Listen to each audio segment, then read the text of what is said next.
Larangan terhadap jilbab dianggap sebagai tindakan diskriminatif terhadap kelompok tertentu yang berpotensi memecah belah persatuan bangsa. Meskipun pihak terkait pada akhirnya kemudian memberikan klarifikasi dan membantah adanya pelarangan tersebut, polemik yang berkembang telah memicu perdebatan kebebasan beragama dan HAM. Assalamualaikum warahmatullahi wabarakatuh. Perkenalkan, nama saya Muhammad Fadli, mahasiswa PJJ Teknik Informatika, Universitas Cyber Asia, akan mempresentasikan makalah saya yang berjudul Polemik Pelarangan Jilbab bagi Paskibraka Wanita Memicu Debat Kebinekaan.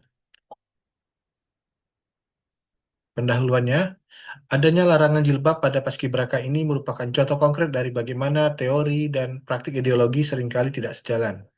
Di atas kertas, Pancasila memberikan ruang bagi kebebasan beragama dan menghormati perbedaan.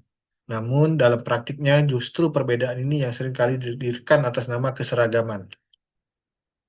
Fokus permasalahan pada makalah yang saya buat adalah yang pertama, bagaimana polemik dugaan pelarangan jilbab bagi paskibraka wanita dapat memicu terjadinya kebinekaan di Indonesia?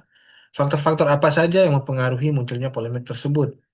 Kemudian, bagaimana pengaruh kasus tersebut terhadap persatuan nasional dan citra Indonesia? Adapun tujuan penelitian ini adalah menganalisis polemik pelarangan jilbab bagi paskibraka wanita sebagai studi kasus kebinekaan, mengkaji faktor-faktor yang mempengaruhi munculnya polemik pelarangan jilbab bagi paskibraka wanita, memberikan pemahaman mengenai pentingnya kebijakan yang sensitif terhadap keberagaman, dan yang terakhir memberikan rekomendasi untuk menjaga persatuan dan keamanan nasional. Adapun permasalahan di lapangan adalah polemik berkembang melalui media dan media sosial. Muncul pro dan kontra di masyarakat, kemudian adanya klarifikasi datang setelah opini publik terbentuk. Peran media sosial di sini seperti mempercepat penyebaran isu, membentuk opini publik sebelum klarifikasi resmi, dan memperbesar potensi konflik identitas. Data empiris yang digunakan adalah media sosial, respon tokoh masyarakat, serta pernyataan resmi institusi.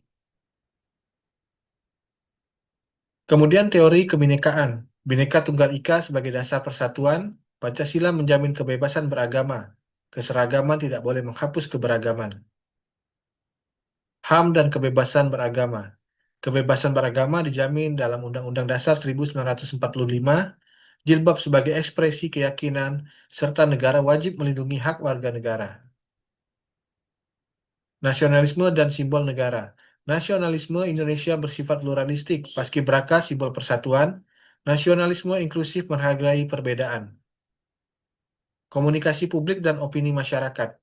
Keterbukaan informasi sangat penting, keterlambatan klarifikasi memicu polemik, negara perlu strategi komunikasi responsif. Implikasi terhadap persatuan. Persatuan nasional tidak dibangun melalui penyeragaman, melainkan melalui keadilan, dialog, dan kebijakan yang sensitif terhadap keberagaman. Persatuan dibangun melalui keadilan dan dialog.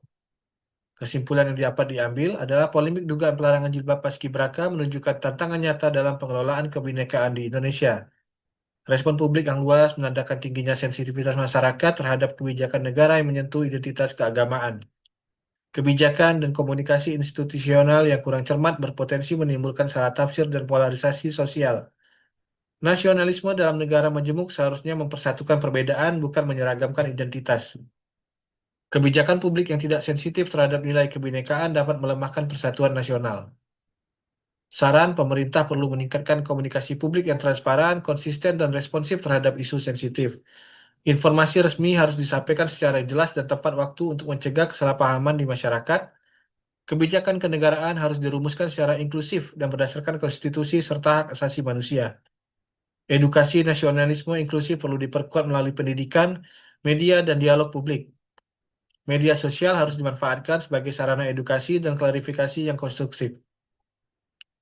Sekian paparan yang dapat saya sampaikan. Atas perhatiannya saya ucapkan terima kasih. Assalamualaikum warahmatullahi wabarakatuh.